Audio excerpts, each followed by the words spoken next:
The Muffler Podcast. Yeah. Yeah. It's the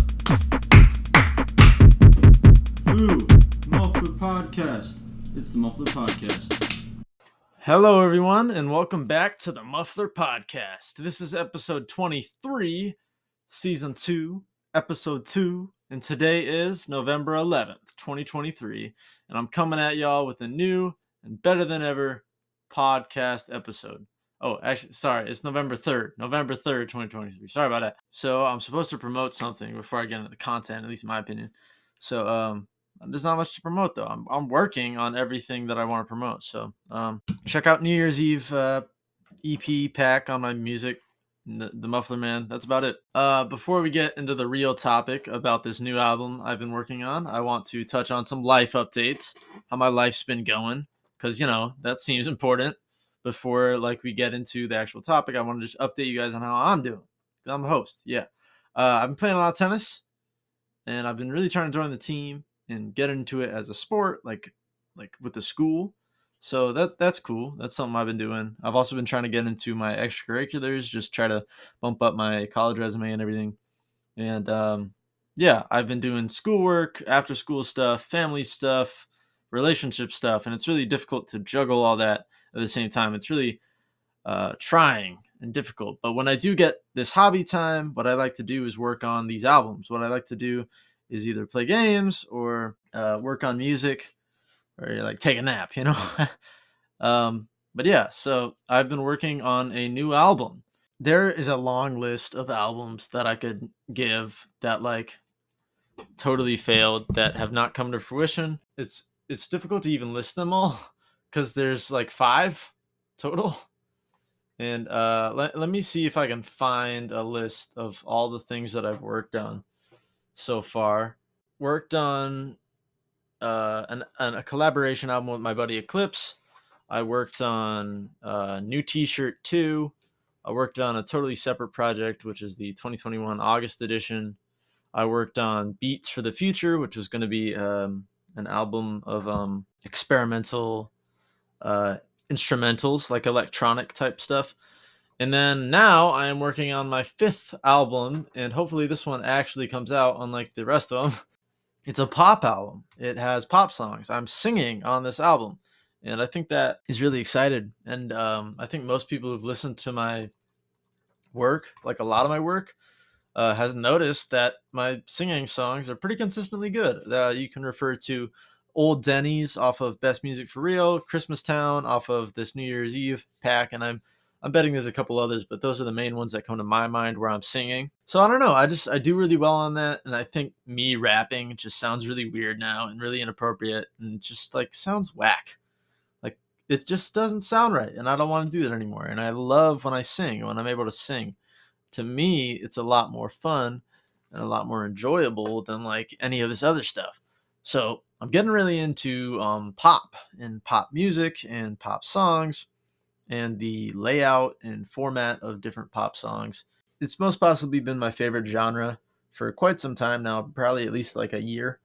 This album started as me just trying to make a generic pop song that has the song structure of a pop song, and that was going to be it. That's all I wanted to do, is just make a pop song, because that sounded like so much fun, and I had the motivation to do it. And I made a song that I was pretty proud of.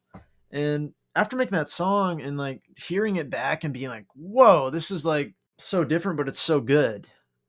And I loved it. And I thought if I can make more stuff like this sound, that'd be so cool.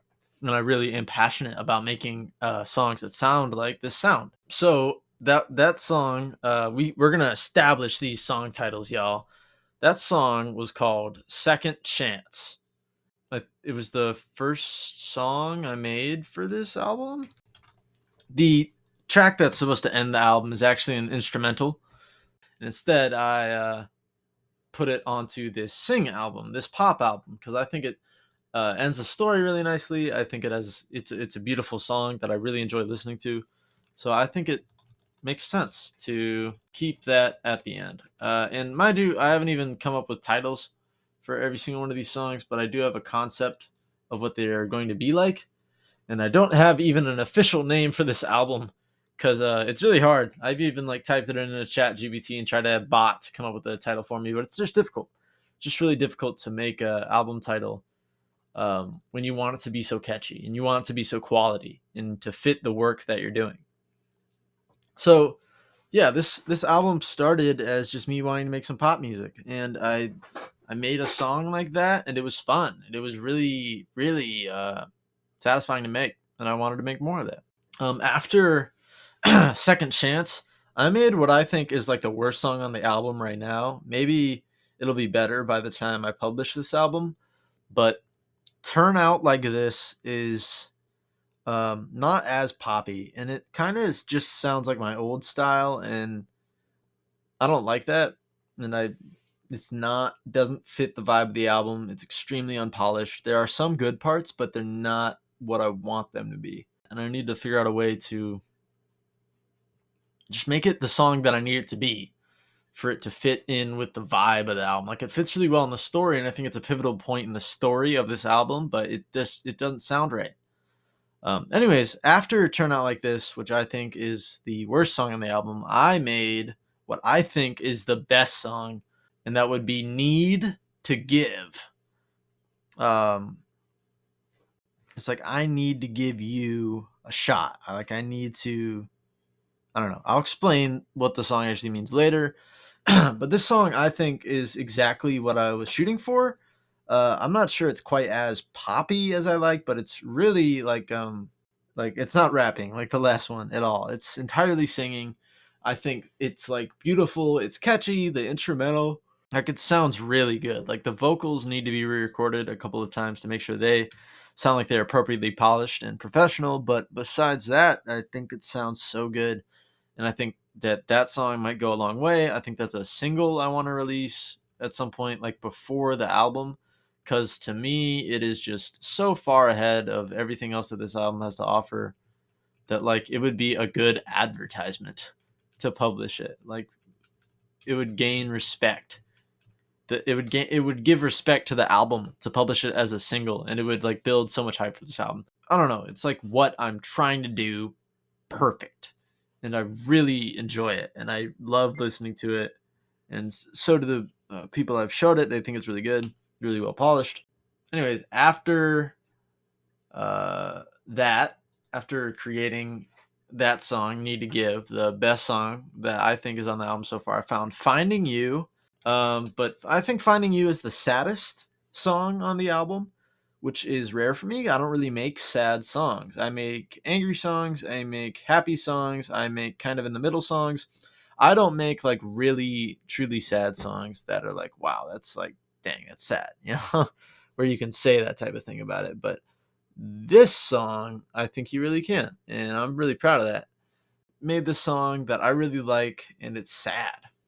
And I like, every one of these songs is pivotal to the story, but I think Finding You just better summarizes what's going through the main character's brain at the moment.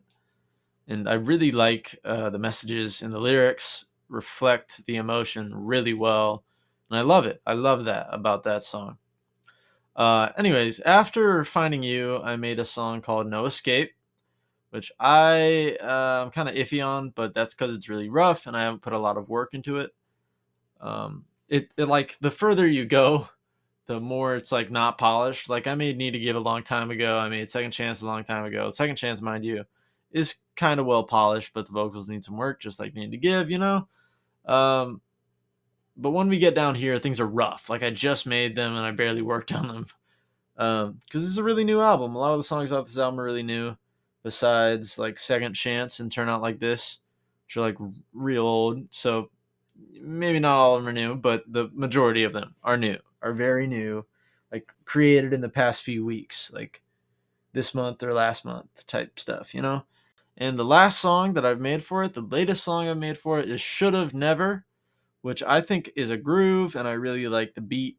I don't really like the beat right now. I like the tempo, and I like what I see in the potential, and I like how it started so far. So that concludes the order of the songs that I made. 1, 2, 3, 4, 5, 6, 7 songs total I have made for this album. I'm planning on at least making 9. It might get more than that, but I'm not sure. It depends on if I can fit any more in the story, which I think I should be able to, but I'm iffy on that, on if I can fit more tracks in or not, because I really thought about this and fleshed it out and tried to make sure I have enough space for everything. But maybe I can fit in another, make it 10 tracks. I'm not sure, but right now we have 7, and I'm aiming for 9 at the moment. The story for this album is the most important thing to me right now and the most interesting thing to me right now. I already listed the 7 tracks, but I'm going to relist them again instead of chronological order. And when I've made them, it's chronological order in how the album goes. Before I list these songs, there are going to be songs in here that don't exist yet, and they're just concepts right now. So I'm going to list those 2, and we're going to get to 9 instead of the 7 created ones, but it will also list all 7 of the created ones just with 2 songs that I haven't even started yet. So it starts with Need to Give, which I think is a great opening track. And then there's a To Be Determined Love song. And then there's Second Chance. Then there's Finding You. Then there's Turn Out Like This. Then there's No Escape. Then there's Should Have Never. And then there's To Be Determined. I have 2 ideas for this song title. Both of them are extremely rough, and they're just kind of in the ballpark of what I'm aiming at. Here it's I'm Finally Okay / Closure I've Wanted. These are a couple ideas I have for that song, but I have no idea what it's actually going to be called. And then that final track that is an instrumental and just shows the closure is I Can Fly Higher, which I think is a brilliant track that I love listening to and really puts me all in my feels. I'm like, whoa, man, oh my gosh. On to my favorite part that I like talking about the most is the story behind this album.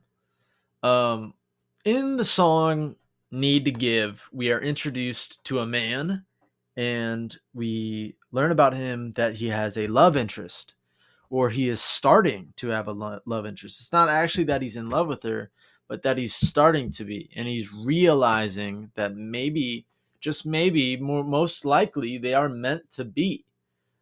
And the song is about needing to give this girl a shot, like at a relationship, at love, at loving her. Previous to this song, in this story, this woman was madly in love with this man for a long time, but he didn't feel that way back. And he was just kind of chilling and didn't see how great of a person she was. But upon delving deeper into who she is and getting to know her really well, he realizes that maybe he needs to give her that shot, like fully feel his feelings towards her and fully feel them and like put them out there for her to see and to get them together and be a relationship. That is what Need to Give is all about. He doesn't like certainly have feelings for her yet, but he is really close and he's feeling like she might be the one and that he might need to give her need to give her a chance. I think it's an amazing introduction into this world and into the characters, and it sets up really well for the reversal that'll happen later in the story. Then after that, we are introduced to later down the line. They are now together in the love song, and it is just the best it could be, and it's working out entirely perfectly. And the man realizes like they were meant to be forever, and it has always been like that they were meant to be. And like it's not a theory anymore. It's like, dang, you really are the one, and it's amazing. And I'm planning on having my significant other feature on that song if I can like get them to, because I think that makes sense. Love song, me and my partner. That makes sense to me. I don't know about you guys. That's romantic. Just saying. And then this is where the story takes a negative turn in the song Second Chance. The main character, who has just recently gotten into this perfect relationship and finally, after years or who knows how long of knowing this girl, finally decided to get in a relationship with her, and the love song now has messed up the relationship to a point where the girl doesn't even want to take him back, to the point where the girl doesn't even want to give him a second chance because he's messed up so badly and has put them in such harm's way. Who knows how so? There's not actually indicated what issue he caused or what he did, but he's pleading and he's begging for a second chance with her because he loves her and he has these feelings for her that have just developed. So they're still blossoming and they're still so huge. And he messed up and he feels the guilt of that. And he feels like he needs to get back with this girl. And second chance is all about begging for a second chance with her and begging that she'll give him another chance to be the man he needs to be and the man he wants to be for her, because he needs to give her a second chance. He loves her, like in the love song. And I don't know, it just needs to happen. And he's begging and pleading for that second chance. After all this time spent of begging and pleading that he'll get back with her, she still says no. And she still won't get back with him because he messed up and he treated her poorly. And now she is no longer obsessed with him like she once was at the very, like, prior to this story. Reminder, she was in love with him. He didn't like her. And then eventually he was like, I need to give you a chance.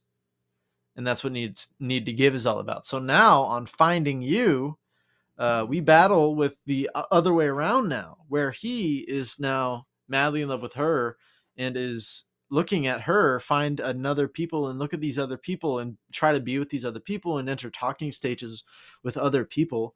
And it's breaking him down and he can't handle it. And he's falling into depression on this song. He is falling into a great sadness and heartbreak on Finding You, to the point where he can't handle it. And he's like saying sorry again and again to, mind you, not her, because he can't talk to her because they're like exes now. And and she doesn't want to talk to him because he messed up so badly on second chance. On Finding You, he realizes she's not going to give him that second chance. And he's heartbroken at this loss, at the loss of the love that he needed, that he wanted. In Finding You, it's a sad song for a reason. He lost the love of his life and he had known her all this time and he just wasn't treating her like a love prospect. And then he finally does, and then he screws it up. And now she can't be with him and decides to enter talking stages with other people, and it's just breaking him down.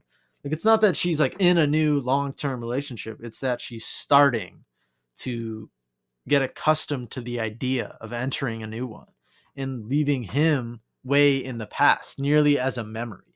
And so, like, he never thought that'd be something he has to worry about, and he knew that to be who she is.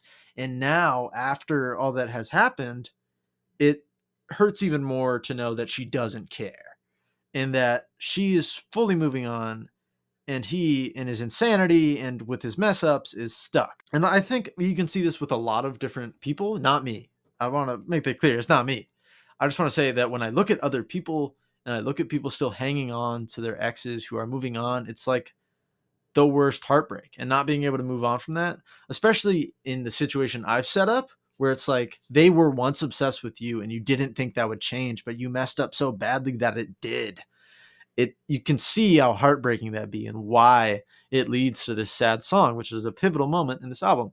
And then we get to my least favorite song on the album, but I think is a good turning point and is responsible for most of the story in this album. And that is Turn Out Like This. Turn Out Like This shows complex emotions. The main emotion, though, being bitterness, being anger, just a general non-acknowledgement of his own, like, he's guilt. He's passing the blame. He's passing the guilt. That is the main message. He's bitter and he's passing the guilt on to her instead of himself. Turn out like this. Why did you force things to turn out like this? This is all on you. And I would not have done this. And it's just entirely not my fault. And it's on you. And Turn Out Like This is that bitterness of like, I did nothing. I did everything right. You're supposed to be obsessed with me and you messed it up. But she doesn't like him. And deep down, he knows that. And deep down, all he does is just miss her. And so underneath that bitterness and that anger that he feels towards her of like, it's all your fault and it's actually totally not my fault, he just feels empty and sad and alone. and he wishes that he could have her back. And turn out like this, there's one part, which is the bridge of the song, that shows us that other side, that he still misses her. And he just, the story in this song is like he's talking all this bitter crap, and then during the bridge, it's like a Friday night. So he should be partying. It's Friday freaking night, you know? Like he should be partying, but he's not. He's stuck. So instead of doing all that partying, he is stuck. And he's just thinking about missing her. And he's ran to his car and he's alone. And he's just like, I can't do this. I miss this person. And I can't do it. And it's a Friday night and I should be partying. I should be having fun, but I just can't do it, But it's at his, it's his own fault because he was the one that actually made things turn out like that. And so he's run to his car. It's Friday night, and he wishes this person was here. And he tries, and he's thinking about how hard he tries, and how every time he tries, and every time he like asks questions, everything turns out the same, no matter what. And I guess that reflects either relationship issues in their relationship, or it reflects past relationships that he's had, that every time he tries and every time he tries to communicate, everything turns out the same. And he just cannot explain it. And he doesn't know why it happens. No one gives him that reason, and it's just upsetting, which is another thing I think would draw from other people's lives is that like urge to want to know why relationships failed. I've never been in a relationship, but I yeah, like wanting to know why people aren't around you anymore and what you did to deserve that punishment is a real thing that real people experience. So him experiencing that in this relationship and him really missing this person on a night where he's supposed to be excited and happy and living his life is really tragic. But above all that sadness, he's bitter, he's upset, and he's blaming it all on his ex. And it's crazy. He's going crazy. And that segues really well into the next song where he goes full on crazy. That song is titled No Escape. The story of No Escape is that he has heard that his ex is coming to town. Is specifically coming downtown where he lives, I assume. And then after that it follows, I heard that you're here right now.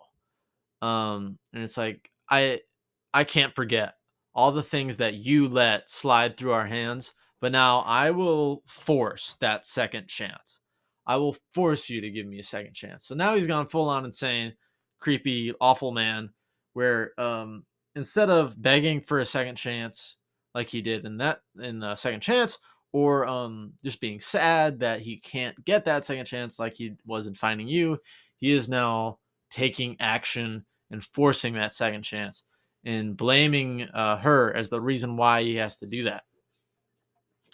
And then after that, in the next verse, it's she's trying to escape this plan, or she's trying to escape whatever he's got going. And he's like, no, you can't. You signed up for this, and this contract depends on you. And so it's kind of like because if we reflect back on Finding You, he sees her in these talking stages and he's sad about it. Now he's bitter and angry and sees that and kind of thinks, if I can't have you, no one can. No one else is going to be allowed to have you. And you can't not give me my second chance. You are going to give me that second chance. And that's what this song is all about, is him turning bitter, him turning crazy and insane, and getting that second chance that he begged for earlier. And like the fact that the lyrics in this song say second chance in referral to the second chance that he couldn't get earlier in the album, I think weaves it all together really well and gives a really good demonstration of how the story is progressing. And being able to reflect on that earlier song where he was desperate and begging and now is taking action and being crazy and bitter is just a really crazy reversal. And it's really important to listen to both of these songs because they show a lot of how his character has devolved, So that is the climax of the album on No Escape, where he has finally gone insane and he's taking insane actions to enforce that he can be with her. So he's crazy, he's gone insane. He's done one of the few things that he hoped he never did. Like, he used to be a chill dude who was not obsessed with anyone, and she was obsessed with him, and it switched, and then he became crazy like this, something that he should have never became. And the evolution that he went through is insane to himself, and he feels insane levels of regret and passionate guilt for what he did, and begs for forgiveness, just like on Second Chance. But this time it's not like, I'm begging you so that we can get back together. It's, I beg you to forgive me because I did horrible things to you and I am truly sorry. So now it's a totally different situation for him than it was. He's a really changed man. He's really different than where he was. Finally getting this self-realization that he's gone insane. Finally getting to the realization that he has done so many things wrong to her. And in the sake of getting her, reflecting on it all, he feels crazy because he was crazy. And he's just sorry. And he should have never messed things up, which is the name of the song. Should have never is the name of the song. And the lyrics need a lot of work. So harping on the lyrics and explaining what the lyrics mean doesn't really make sense right now. But that is Should Have Never. It's a song where he finally realizes how crazy he is, and he stops. And he stops doing that, and he regrets it, and he says his apologies, not in the name of his own benefit, but in the name of trying to help her and trying to show her that he is really actually sorry for all he's done. And it's really tragic, and it's really sad that he led himself to that insanity, that he could lead himself that far from where he initially started, where it was just love. It was just pure, great romantic love. And now he's fallen so far where he's gone insane, and he feels that guilt and regret crushing down on him and should have never. And so I'm really working on trying to get this song to sound more sad in the second half. In the start of the song, it's that initial hit of, oh my gosh, what am I doing? What am I doing? Wait. And it's a realization that hits him really suddenly, and he's more scared than anything else, like scared at what he has evolved into over the course of this album. And then in the second half, it is just entirely regret and guilt that crushes him to the point of perhaps depression again, or perhaps closure, which is what the next song is, where he is finally okay with not being with her, and he's finally okay, and he's finally gotten the closure, and he finally delivers closure to her, and he finally allows her to rest easy and know that she doesn't have to worry about this insane man anymore. They're finally free and both get the closure they need, which is why this is such an important song, because it ends the story. The ones that start the story, progress the story, climax, and end the story. I mean, it's basically like all the songs on this album. But the song I haven't made yet about getting that closure is really important. The fact that they both get closure and it ends on a note like that, like, it isn't to say that things turned out okay and that she is now happy with what happened. No, it was awful, and she's still like going to be affected by what he did to her. But now it's all finished, and they both finally feel that. After all this time of worrying, of his own depression, of him having to affect her in that way that is like insane, he finally gets that closure, and they both finally close this relationship once and for all in a way that he doesn't feel like he needs her anymore, and he can finally be his own person. And that progress in the character arc here, I think, is really beautiful. It opens, and he is just a normal kid or a normal dude, man, who is really close friends with his girl. And then it gets into the obsessions that they both had for each other, and devolves into him being obsessed with her, but he doesn't handle it the way that she did, and he takes it too far. The realization and regret he feels leading him finally to closure and finality. for their story to the point where he can let go and leave perhaps guilt ridden more than he was ever, but a better man and more considerate and generally probably just a better person than he was before the story started. Neither of them have feelings for each other anymore. All there is guilt and awful memories for the girl and just guilt for the man. And it leaves them off probably mentally worse than before, but it leaves the man being a more developed character, and it leaves the girl free from him forever, where she doesn't have to deal with him anymore, which is incredibly important. And not important to the story, but important for their lives, important for them as people. And then finally, we get the instrumental song, which if you've been listening, this story was harrowing. It was insane. It was intense. The highs and the lows of their emotions and their personalities clashing time and time again, and the depression and the anger and the everything that came together, finally getting the closure, and then boom, instrumental track, which is just beautiful. I think it conveys that closure more than the song where I'm going to sing about that closure ever could.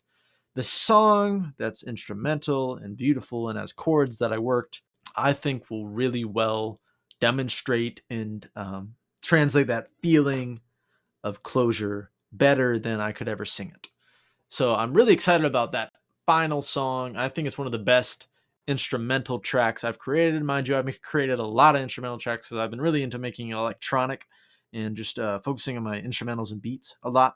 So I Can Fly Higher as a final track that's, I think, really high quality and really well conveys the ending message of this album. It's a really good send-off and way to finish out the album, which I think is really valuable and that people could really feel the emotions after listening to an album like that, just to soak it in and soak in that feeling of the type of freedom that the girl now feels, the type of freedom that the man now feels, that he's not trapped in that insanity, in that cycle. It's a beautiful track, I think, that well encapsulates that the story is over and that they're free. It's no lyrics, it's just emotions, the emotions of closure and freedom. And yeah, that is the entire story of this album. It's beautiful. It is the only album I've made that has such an extensive and beautiful story that I can explain for 30 minutes so passionately. And I love it. I love where it's going, and it's not even finished yet. And there's multiple songs that I can make where I can refer to the lyrics as how they impact the story. And I can refer back to other songs, and I'm so excited to keep working on this project to the point where, and I'm so proud of this project to the point where it could one day be an album that I actually release. The 5th album I've actually worked on, and I think I could actually release this one. Speaking of releasing and releases, it has been since the last song I put out, Christmas Town, on the New York Eve EP. Mind you, that EP was a re-release of slightly edited songs from the year or two prior. It's been 320 days since I put out Christmas Town. So I love releasing music. I love the feeling of releasing music. It's extremely fun. So finally having an album that I can actually release would be awesome. I'd be so happy about that. I'm so excited for this to have a chance at coming out, which I've thought about all these other albums, but this one I'm actually proud of and I actually enjoy listening to a lot. And it's really special to me. And the story in it, I don't know if it's just misplaced passion, but I really am into this idea, and maybe this misplaced passion will take me far enough to create and finish this product, which I really want to do. I really want to finish these songs, and finish this album. That being said, I think too much about the polish. I think too much about polishing an album to the point where it needs to be absolutely 100% perfect, or else it won't be released, and I'll listen to it later, like a year or two from now, and I'll be like, oh, it's bad. I need to create a new album, but I want to release this.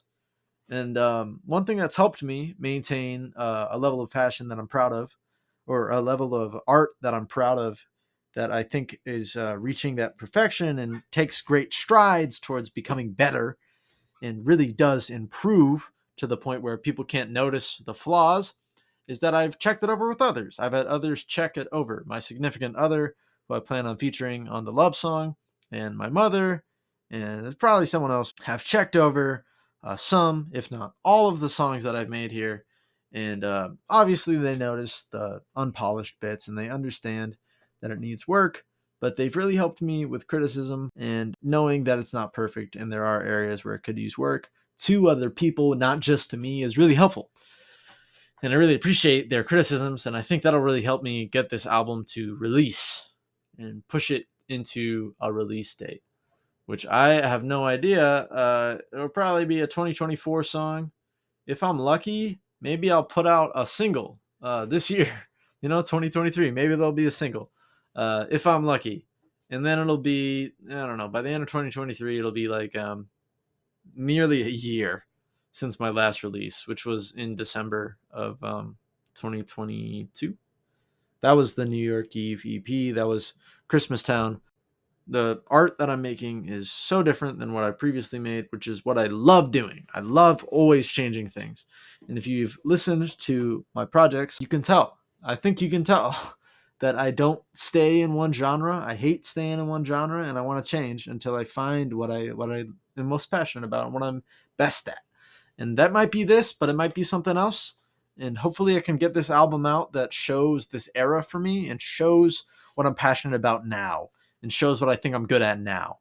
And I think I can go a long way with this. And I think this album's come a long way already. And I'm really excited to do more with it. And I'm really excited to finish out this story and flesh it out better because I think it's a really good story. Really good tragic love story. So yeah, I think that when this album comes out, you, the audience, will greatly enjoy it. And it'll be something that you might be able to be equally as passionate about as I am, or my significant other is, or my mother is. All these people that I've shown really love the concept of this album, and they really love the music that pairs with it, and they think it's catchy, they think it's groovy. They like it. So I'm really excited for it to come out one day and for people to experience this music the way I have, which is with great passion and with jamming out. I love it. I love it, and I want to have other people love it too. This podcast episode will probably come up a few days from now. Today is the 4th of November. So hopefully by then I'll have made more content. I'll have made more, not released more content, but made more music and worked on more music and gotten better at music by the time this is uploaded, which might be a week from now, but who knows? This episode was about, it was first off the intro. This episode was an intro, it was a life update, and then it was the story of how I made an album, and it was the story of an album, and it was the future of an album. And that's what this podcast was. That's your recap. It was an intro, it was a life update, and it was a vast amount of information and storytelling that goes along with my album that I've been working on. The 5th album I've ever worked on, which is concerning. Thank you so much for listening to the 23rd episode of the Muffler Podcast. We will return one day, probably in the far future, to give you more podcasty content. Thank you for listening, and hopefully I'll see you next time. Yeah.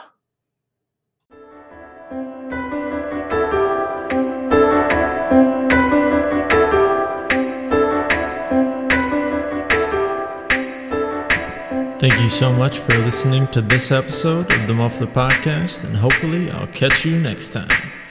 Yeah.